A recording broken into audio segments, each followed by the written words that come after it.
Join our Patreon. Do you really want to know? We are Mythvision. Dr. Price, I'm the mediator right now between heaven and earth. I'm not going to say hell. I'm going to give my friends the benefit of the doubt here in the mythical versus Jesus, historical Jesus group. Our good buddy Evan Powell, right now I'm going to be hopefully interviewing him soon. He's written books, and he's big on the Q question. He doesn't think we need one.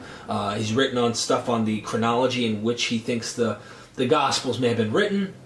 And I can't remember what he said exactly at some point, but the idea that Mark's Gospel ending at 16, verse 8, that 9 and on wasn't there, is that there's a problem that the primitive version of the Gospel of John chapter 21, we were talking about prior to hitting the record button, that it doesn't end, that it shouldn't end at verse 8 in Mark, but that I think he thought that you don't consider that or something as a possible there. We're going to have him on at some point. What are your thoughts? And I hate the fact that I haven't heard the argument thoroughly. Wish I had known that prior to this discussion. But nonetheless, are you aware of that connecting idea there with John chapter 21 as the ending of Mark, or having something to do with it? Well, it seems to me a little too neat.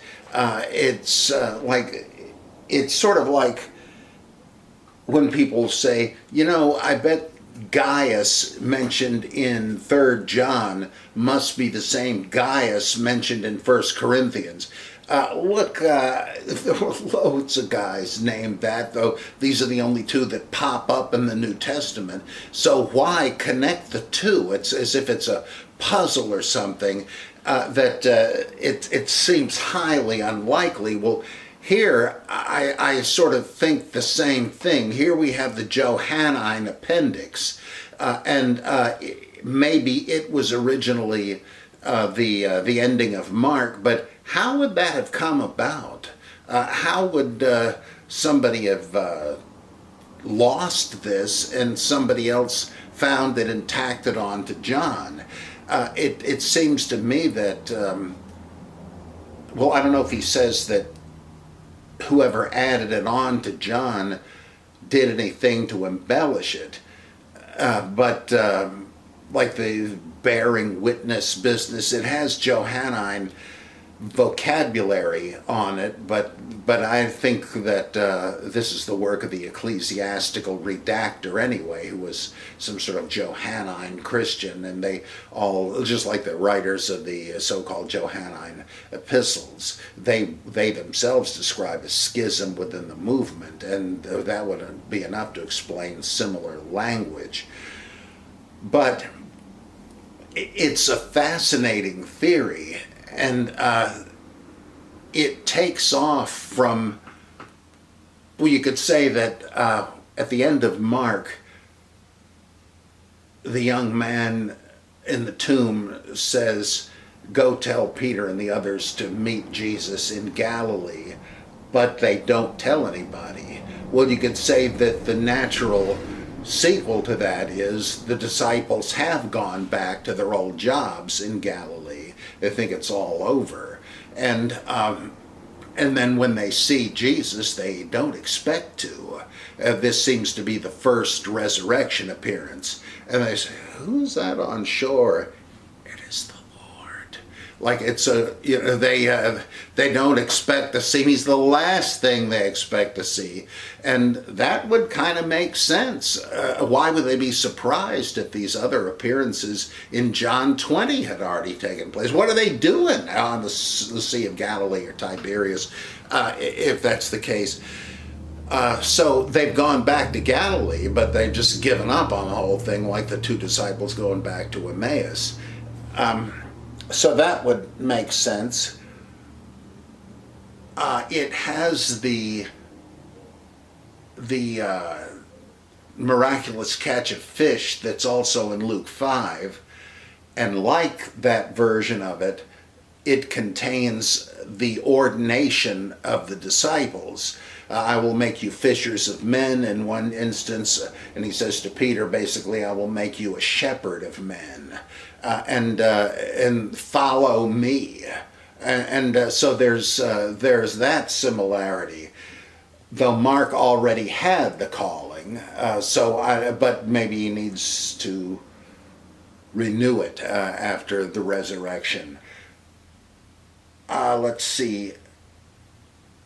And that would give us one resurrection appearance instead of none. Now, I don't know whether the Greek, the vocabulary and so on, in the two pieces are compatible. I've never studied that. I don't know anybody else who has. Maybe he does. But I kind of, so it makes some sense, but I wonder how it would have happened. I guess, like, there's a kind of a similar case with a woman taken in adultery. That is not in the earliest copies of John that we have, but it appears in a couple of different places in John once it does pop up, and it also appears in 2 or 3 places in Luke, which certainly implies that this was a bit of another gospel or an orally transmitted story that somebody said, this is too good to lose. Let's tack it on somewhere, which it is, of course. And if this is an analogy with the Johannine appendix, then it's surprising a little bit that it appears only here. And there is a little bit of textual evidence that it was not originally in John. I mean, form critically you can tell it wasn't, because whoever ended chapter 21 has obviously just sort of paraphrased the original ending of the gospel at the end of chapter 20. It's possible and it's fascinating, which is a big plus in my view, but I don't think you can say, yeah, this must have happened. So it's something to consider, or even to build a case on if it is possible. So I definitely got to get our buddy on the show, and we can talk about this stuff at some point, because that's what he specializes in, from what I understand. And I look forward to reading the material he's emailed me. Thanks for taking the time to answer that, and get our friends on the Mythical and Jesus Facebook group on the same page. So I got to read that book. I've had it for years, meaning to get to it because it is such a fascinating thing. I'll have to read it, though.